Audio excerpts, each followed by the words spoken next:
One thing I like about Lucky Craft and the design of baits is that they really target so many little niche markets. In the US, we have bass fishing, we have trout fishing, and we have specific baits that are catered to those niche markets. One thing I want to talk about here is some baits that were designed for area pond fishing, which is typically kind of an area where if you look at, let's say, Japan or Europe, there may not be a lot of lakes to support a big number of people. So they make these fishable ponds that have a lot of trout in them. These fishable ponds are almost like a hatchery style that we have in the United States, where the fish are fed pellets. They're grown up to a certain size, and they take those fish and they release them in lakes and rivers across the country. Well, in places like Japan or in Europe, a lot of these smaller lakes where these fish are raised are actually where people can go and fish. So based on that, we have baits that can cater towards those fishermen in those certain situations. So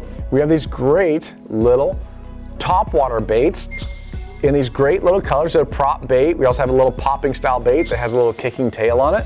These baits are great for those trout that are raised on pellets. The pellets are kind of like dog food, and basically they throw them into the pond and the trout feed on these pellets that float on the surface. So those fish are conditioned to feeding on the surface. They're not conditioned to feeding on the bottom. They're accustomed to those baits being on the top. So we have some great little topwater lures that are designed to catch those fish that are primarily focusing up.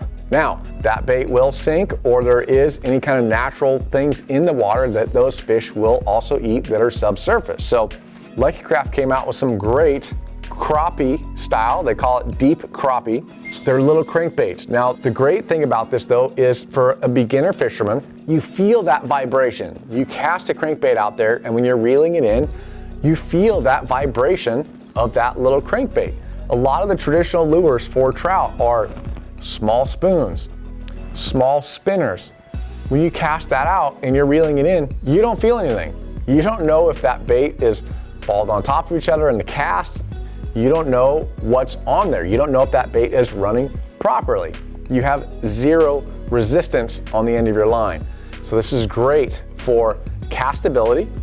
It's great for feel. It's great for feeling that bait. Think about a beginner fishing. When they cast that out, they're feeling resistance on there. When that resistance changes, it gets heavier, they probably got a bite. The bites are also very aggressive. So when they're feeling that resistance on there, and they feel that real aggressive strike, it's more exciting for those people. The other thing about the CraPea is that you can control the depth. This is a floating lure, but guess what? You reel it fast and it goes deeper.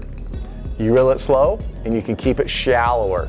So you can control the depth better with the deep CraPea. Now, in areas that maybe those are too big, we have the micro CraPea, little tiny guy. This is great for those pond raised trout. This is a great lure.